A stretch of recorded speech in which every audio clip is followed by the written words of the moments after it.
Templários, alquimistas e maçons. A interação. Por João Natalino. O mestre Everard Évora havia sido capturado pelos soldados do rei 2 dias depois do assalto ao templo. Ao saber da prisão dos seus irmãos de ordem, ficara em sua mansarda, próxima à porta do templo, aguardando por esse desfecho, pois sabia que de nada adiantaria fugir de Paris. Naquele exato momento, em que ele era atado às cadeias de uma cela no castelo do templo, uma caçada implacável estava sendo desencadeada em todas as cidades da França e não havia praticamente lugar algum onde pudesse se homiziar. Os senescais de Philippe haviam colocado agentes em todo o território francês, com a missão de capturar toda e qualquer pessoa ligada, de algum modo, à ordem do templo. Não importava que relação tivesse, se de filiação, mera contratação, ou simples vassalagem. Em princípio, todos eram templários. Todos deviam ser presos. Alguma seleção, se fosse preciso, poderia ser feita depois. O mestre Everard era iniciado nos rituais do templo, embora não fizesse parte do círculo interno superior. Pertencia ao grupo eclesiástico, servindo primeiro como cônego, ou seja, um monge não combatente, que executava ofícios religiosos para a ordem. Um grande número de pessoas serviam ao templo nessa condição. Havia os irmãos padres, que rezavam as missas, proporcionavam confissões, realizavam ofícios fúnebres, executavam as obras piedosas nas quais a ordem se envolvia, e havia também pessoas que prestavam assistência jurídica e contábil, cuidando das diversas operações comerciais e econômicas na quais a Irmandade se especializara desde que se tornara uma corporação multinacional, detentora de um grande império econômico e titular de importantes rotas comerciais, que causava inveja até às poderosas repúblicas italianas e hanseáticas. O mestre Everard, além de religioso, havia se especializado na arte dos adeptos, como era conhecida a alquimia. Aprendera com grandes mestres muçulmanos os fundamentos dessa estranha ciência que se propunha, através da atividade espiritual orientada e do trabalho paciente das mãos, a penetrar na intimidade da natureza para desvendar os seus segredos. Já fazia mais de 30 anos que fora iniciado na ordem do templo e por mais de 40 praticava alquimia.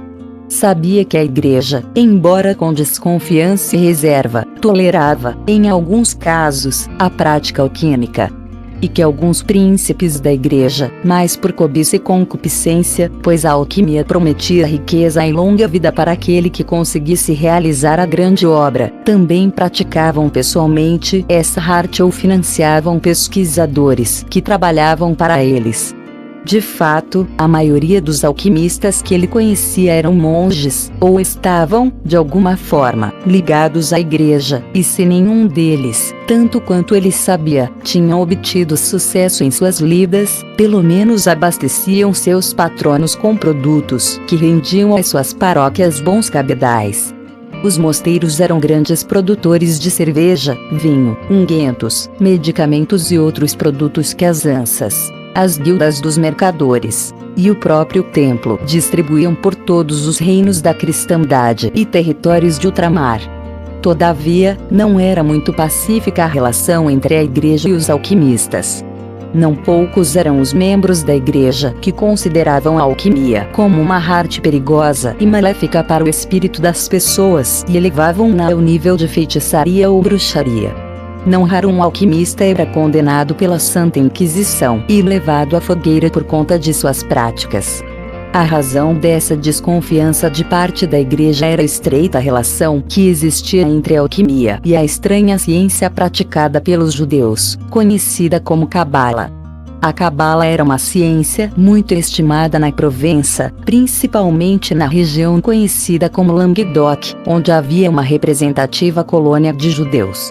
E como nessa região ainda era muito sensível à lembrança da heresia albigense, sempre que se falava em Cabala, logo vinha a lembrança da questão cátara.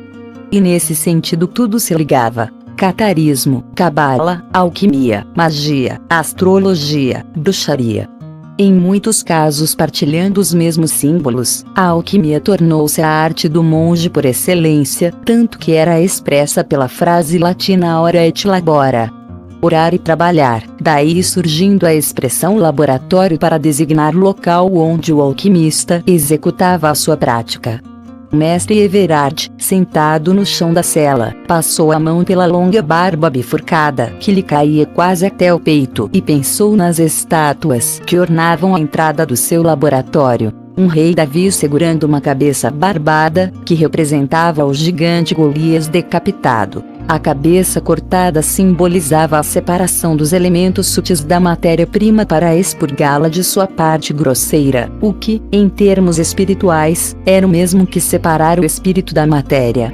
E depois nos símbolos que ornavam a mansarda onde ele morava e trabalhava, a qual era a propriedade da ordem do templo. Na fachada frontal da mansarda havia a escultura de um caixotão em madeira lavrada, com uma árvore representando a via seca. E em cima dessa árvore a cena esculpida da Anunciação, com a Virgem grávida, dando ciência ao adepto que o nascimento da pedra filosofal, simbolizada pelo menino Jesus, estava próxima. Por isso Maria, a Virgem, a natureza, o útero onde se processava a obra, era a dama honrada pelos alquimistas e pelos templários. Maria, que para os cristãos gnósticos, era a Shekinah dos judeus cabalistas, parte feminina de Deus, pela qual acontecia a manifestação divina na terra. E foi então que ele sentiu de novo aquele aperto no coração, pois sabia que tudo isso seria posto na conta das acusações que se faziam aos membros da ordem, de heresia e culto a estranhas crenças. Não importaria aos sádicos inquisidores o fato de que a própria igreja se valia da alquimia para expressar as suas mais profundas ligações com o espírito da época. Pois era a arte dos adeptos, através dos seus hieróglifos, que dava vida às grandes catedrais. Nas salamandras, nos grifos esculpidos nos seus frontispícios e beirais, nas ogivas pintadas em dourado, nos cordões ornamentados em volta das abóbadas, nos nichos ornados com estranhas figuras, na geometria das suas formas e estruturas, ali estava todo o registro dos resultados de uma arte que o próprio grande arquiteto do universo, como os construtores das grandes catedrais chamavam a Deus, desenvolvera e ensinara aos seus eleitos, para que eles entendessem como o universo era construído, e os homens, os seus pedreiros, poderiam imitá-lo em suas próprias obras. A Catedral Medieval, obra dos maçons e dos alquimistas, era um livro de pedra, que ensinava aos puros de coração a verdadeira religião, a melhor forma de aproximação do espírito humano com o grande espírito criador do universo. Só mesmo um clero tão ignorante e invejoso poderia taxar a arte dos adeptos como uma coisa do demônio. Mas Mestre Everard sabia que não podia esperar compreensão e complacência por parte dos inquisidores. Por isso se preparava, na mente e no espírito, para as tribulações que se anunciavam. Depois da primeira oitiva, Jacques de Molay voltou para sua cela, muito preocupado. Primeiro porque, até aquele momento, o Papa não havia se pronunciado acerca da prisão dos membros da ordem e nem da sua própria detenção. Talvez não tivesse ainda sido informado disso. Afinal, Poitiers, onde o Pontífice Supremo agora estava enclausurado, ficava a mais de 300 quilômetros de Paris.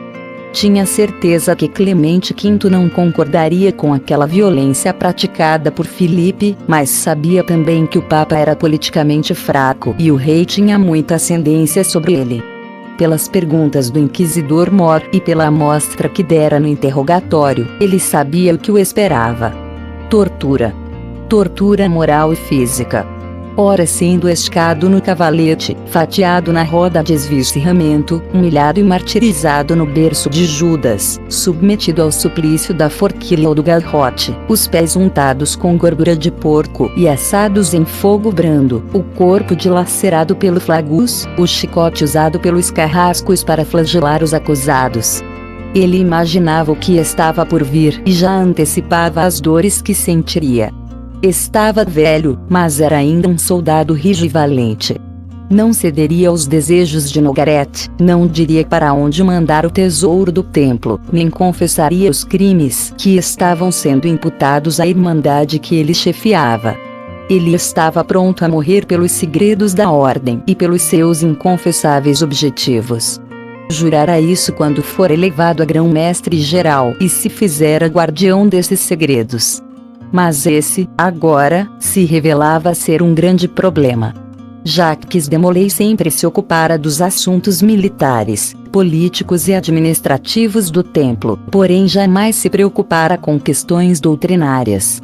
A ordem, desde que se tornara uma grande potência econômica, multiplicara suas atividades, se tornando, ela mesma, uma igreja dentro da igreja e um estado dentro dos estados onde se instalara.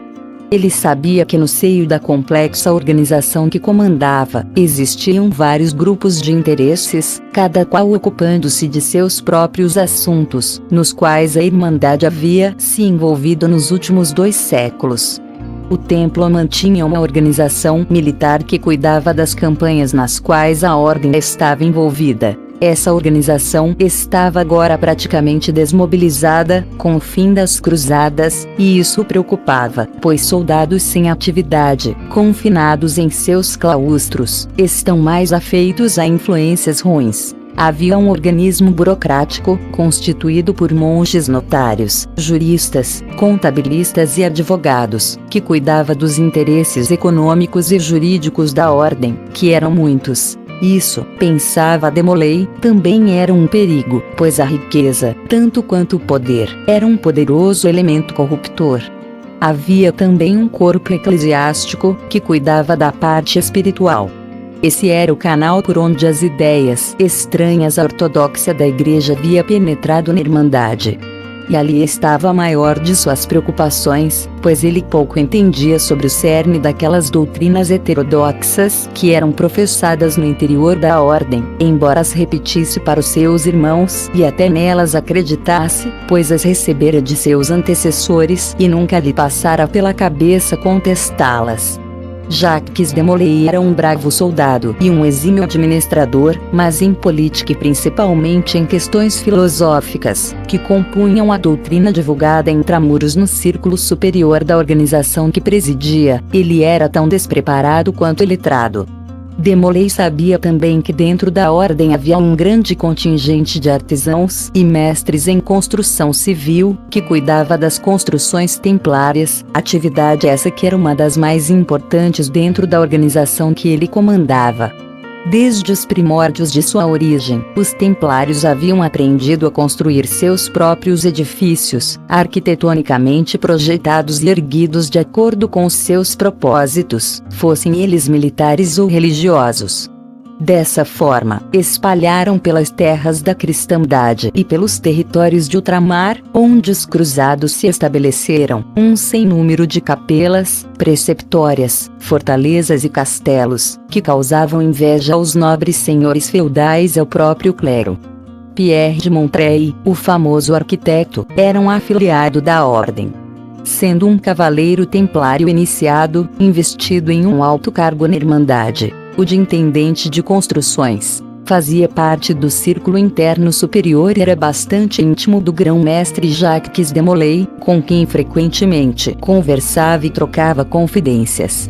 Nesse mesmo instante, esse famoso arquiteto parisiense, como mestre eleito da Compagnonnage, a poderosa confraria dos construtores civis, conhecidos como obreiros de Salomão, construtores de templos, estava comandando uma associação de compagnons, trabalhadores em construção civil, na construção de mais um transepto na Catedral de Notre-Dame de Paris. De Molay tinha conhecimento de que os chamados pedreiros livres, conhecidos como maçons, formavam uma poderosa confraria, a qual tinha a sua própria liturgia e usavam, em sua cultura interna, uma estranha simbologia que ele não entendia nem fizera muita questão de conhecer. Tratava-se de símbolos ligados à geometria, à astrologia e à estranha ciência cultivada pelos judeus, que eles chamavam de Cabala. Ele sabia que tudo isso revelava um universo místico e transcendental, feito de conhecimentos muito profundos que a simplicidade do seu espírito não lograva alcançar. E isso, ele sabia também, despertava bastante desconfiança entre as autoridades eclesiásticas, sempre muito ciosas em relação a qualquer tipo de prática litúrgica que escapasse ao seu controle. Algumas vezes conversara com o irmão Montray sobre esses assuntos, tentando entender um pouco da complicada ciência que os maçons aplicavam em suas obras. Montray lhe dissera, por exemplo, que a arte dos companhões mantinha profundas ligações com conhecimentos do passado, conhecimentos esses que remontavam às antigas civilizações como os egípcios, os caldeus, os gregos e os romanos. E que essa arte era uma forma de transcendência do espírito através do trabalho das mãos. Como nosso grande mestre Vitrúvio ensinou, explicou-lhe Montray, a arte de construir edifícios, a arquitetura, como a chamamos, possui duas faces. Uma, que é profana, consiste na aplicação da ciência para a obtenção da obra, e a outra, sagrada, que proporciona o desenvolvimento do próprio espírito do construtor através da obra que ele edifica. Jacques de Molay, um rústico monge soldado, não tinha a chave intelectual para entrar nesse estranho mundo da simbologia usada pelos maçons. Por isso pediu uma explicação mais simples ao mestre arquiteto. Deus é como se fosse um arquiteto, disse Montray. Ele projeta o mundo com as manifestações da sua energia. Estas se transformam em coisas sólidas, sempre obedecendo aos princípios da geometria. Por isso nós o chamamos de grande arquiteto do universo e a nossa arte é simbolizada pela letra G, de geometria. Ainda não dissestes nada que me seja inteligível, queixou-se Jacques de Molay. Pensai no seguinte, disse Montray. Um artesão pega uma pedra e esculpe nela uma forma. Ao fazer isso ele está imitando o gesto criador de Deus. Ele está colocando sobre a matéria bruta a força do seu espírito, como Deus faz com o mundo. É a energia divina, transformada em formas físicas, que dá formato e vida a este mundo em que vivemos. Nós, os seres humanos, somos canais por onde essa energia se manifesta. E nós, os pedreiros livres, somos chamados de obreiros do bom Deus, porque construímos as casas por onde essa energia flui. Quanto mais perfeita for a obra obtida, mais se revela a perfeição do Espírito Criador. No trabalho na pedra o espírito do artesão se realiza. Por isso essa prática encontra seu ponto mais alto de espiritualidade quando construímos um edifício sacro. Nele se revela o espírito do seu idealizador. Prestando culto aos seus deuses ou perpetuando as virtudes da pessoa ou do povo que os construiu, os edifícios sacros revelam o verdadeiro espírito do homem e do tempo em que ele viveu. É o espírito de um povo que flui pela habilidade de suas mãos.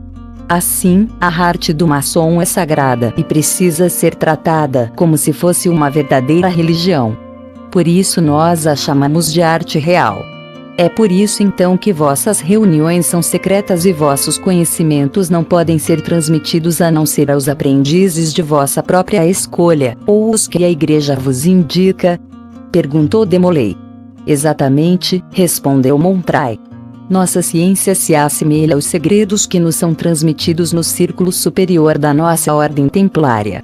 Da mesma forma que eles só podem ser compartilhados pelos irmãos que detêm o mesmo grau de conhecimento, na nossa confraria dos pedreiros livres e essa tradição também é obedecida.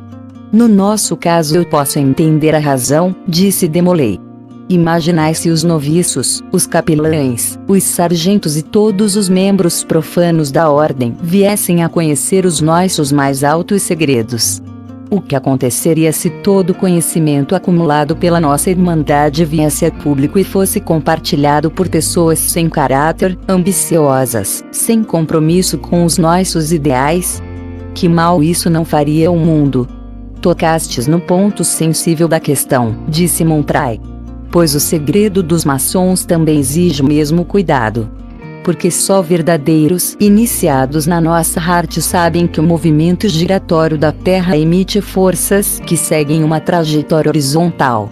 Essas forças são as correntes que fazem movimentar os mares, os ventos, os assentamentos da crosta terrestre, a direção dos vapores que se formam no interior do planeta, enfim, tudo o que constitui a força telúrica que dá vida à Terra. Essas correntes percorrem o interior do planeta numa trajetória sinuosa que parece uma serpente no seu movimento. Por sua vez, os astros no firmamento despejam sobre a Terra energias que se projetam nela numa trajetória vertical. No cruzamento dessas linhas energéticas, horizontais e verticais, se situam os pontos telúricos do planeta, que os orientais chamam de chakras da Terra. É nesses pontos que devem ser construídos os edifícios que estão destinados a se tornar símbolos da passagem do homem sobre o nosso planeta. Edifícios que ligam o espírito humano com a divindade. A ciência para fazer esses cálculos e determinar o local e a estrutura do edifício a ser construído, só um verdadeiro mestre maçom possui. Por isso os príncipes da igreja nos toleram e nos patrocinam. E esse é um segredo que só pode ser compartilhado com o iniciado. Assim como os marinheiros do templo utilizam o conhecimento que têm das correntes marítimas para velejar para lugares distantes e desconhecidos por aqueles que não compartilham dos nossos segredos, nós também usamos nosso conhecimento das correntes telúricas para determinar os locais onde devem ser construídos os edifícios que serão centros de captação dessa energia. Pois se os pontos de encontro entre Deus e o homem forem construídos em qualquer lugar, sem a devida ciência, então a própria espiritualidade da espécie humana estará comprometida, pois o homem perderá seu canal de contato com a divindade. Estais a dizer que alguns edifícios sagrados realizam um propósito divino só conhecido pelos maçons? Perguntou, incrédulo, Demolay. Isso mesmo, respondeu Montray. Os antigos mestres sabiam identificar esses pontos de cruzamento das forças cósmicas. A Bíblia está cheia desses exemplos. O tabernáculo que Deus mandou Moisés construir tinha esse propósito. Era um edifício móvel, construído com um fim determinado, um lugar para que o poder de Deus pudesse se manifestar na terra. O lugar onde Jacó viu uma escada, pela qual anjos subiam e desciam, é outro exemplo. As grandes pirâmides e templos do Egito, os menires de Stonehenge, o templo da deusa Atena, que vos conheceis como Parthenon, também. E o próprio templo de Salomão, que como sabeis, foi construído sobre a rocha do domo e por mais que seja destruído, sempre é reconstruído no mesmo lugar, é o mais típico exemplo dessa verdade. Várias catedrais e outros templos, em todo o mundo, também são construídos segundo essa ciência. Aqui mesmo em Paris, temos a nossa Notre Dame, que como sabeis, foi construída no local onde havia um templo dedicado a Ísis, nossa mãe viúva. Sobre essas coisas, só os mestres maçons sabem. E esse é o segredo da nossa arte maçônica. Jacques de Molay estava ouvindo mais a bizarra arenga do seu irmão arquiteto. Pensava na estranha coincidência de os templários terem sido alojados exatamente nas ruínas do antigo Templo de Jerusalém, que fora erguido por Herodes, sobre as bases do antigo Templo de Salomão. Teria alguma coisa a ver com essas crenças que Montray professava. Os fundadores da Ordem Templária teriam conhecimento dessas informações que o mestre arquiteto lhe dava. Ele sempre achará que a escolha dos estábulos do antigo Templo de Jerusalém, para servir de sede para a Irmandade, estava ligada apenas à herança dos Rex Deum, que eles, os Templários, juraram preservar e defender. Mas nessa estranha teia na qual a Ordem se envolverá tudo se ligava, e nós, irmão grão-mestre, disse Montray, sem se dar conta de que o pensamento do monge comandante havia se evadido para longe, somos o templo do Senhor. Ele nos constrói com a mesma fórmula com que faz o universo. Cada um de nós é uma composição numérica e geométrica que resulta em uma forma específica. O nosso grande mestre Vitrúvio nos ensinou isso. Estudai a estrutura do corpo humano, e encontrareis a fórmula pelo qual Deus constrói o universo, disse ele. Jacques de Molay não respondeu. Limitou-se a olhar para Montrai com os olhos de quem estava tentado concatenar, em sua cabeça, algumas informações que tinha, mas nunca entenderá. A Terra e o homem. Forças que se cruzam no interior da Terra em movimentos ondulatórios, que parecem o rastejar de uma serpente. O ritual de iniciação templário. O beijo no umbigo, o beijo na boca, o beijo na base da espinha dorsal. Ele já ouvira alguém falar, em alguns dos capítulos pelos quais passara, alguma coisa semelhante. Que as forças que constroem o universo tinham a forma de uma serpente que morde o próprio rabo. Que o mundo se alimentava da própria energia que ele gerava. Igual ao organismo humano, onde a energia se movimenta da cabeça para os pés e dos pés para a cabeça, em movimentos ondulatórios, se concentrando em pontos específicos do corpo, como a boca, o coração, a cabeça, o sexo, o ânus. Esses pontos, denominados chakras, são onde se localizam algumas das funções mais importantes do organismo humano. Crenças orientais que os antigos mestres adquiriram no Oriente, na interação com os povos daquelas longínquas terras, algumas conexões, ainda muito tênues para fazer sentido, começaram a surgir na sua mente. Aquilo que sempre lhe pareceu uma perversão do ritual de iniciação templária, como os beijos que os noviços eram convidados a dar nas partes íntimas dos seus mestres, talvez tivessem, afinal, alguma razão de ser. O grão-mestre do templo ficou sabendo então a razão de os maçons manterem aquela estranha tradição que os remetia aos construtores do Templo de Salomão, a quem se diziam ligados por laços de conhecimento e transmissão iniciática, que eram compartilhados entre eles através de sinais, símbolos e palavras de passe. Não via nada de estranho nisso, porquanto a própria organização que ele comandava também tinha seus segredos ritualísticos, seus sinais de reconhecimento e suas palavras de passe, que foram desenvolvidos na Terra Santa para que seus membros se comunicassem entre si e conservassem as regras da Irmandade dentro dos círculos restritos a que cada nível hierárquico se circunscrevia. Toda confraria, fosse ela religiosa ou laica, tinha sua própria linguagem simbólica, que lhe servia de meio de comunicação. Na própria ordem do templo, alguns termos como Montjoy, Beelzebut, Shibboleth, Muabon, Usa, eram palavras de passe ou de reconhecimento, usadas pelos templários na Terra Santa para se identificarem em um ambiente infiltrado de espiões dos inimigos.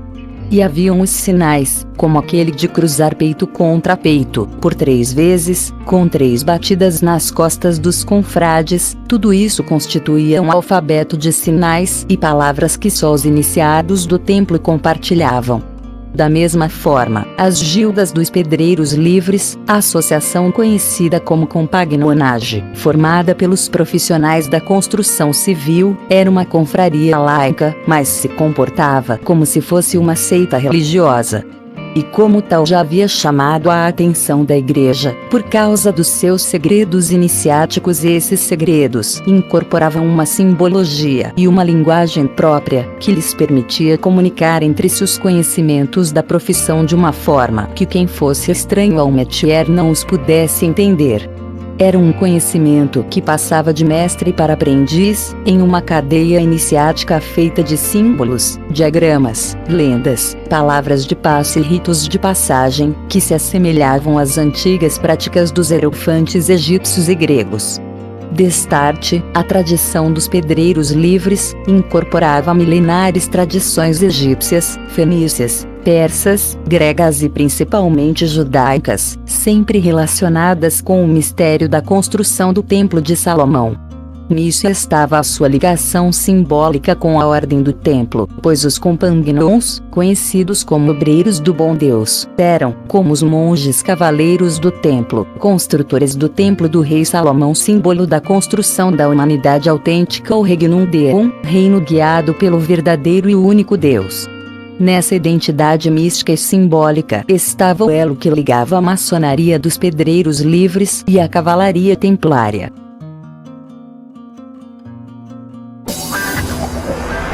Inscreva-se no nosso canal e acione o sininho para receber novos vídeos.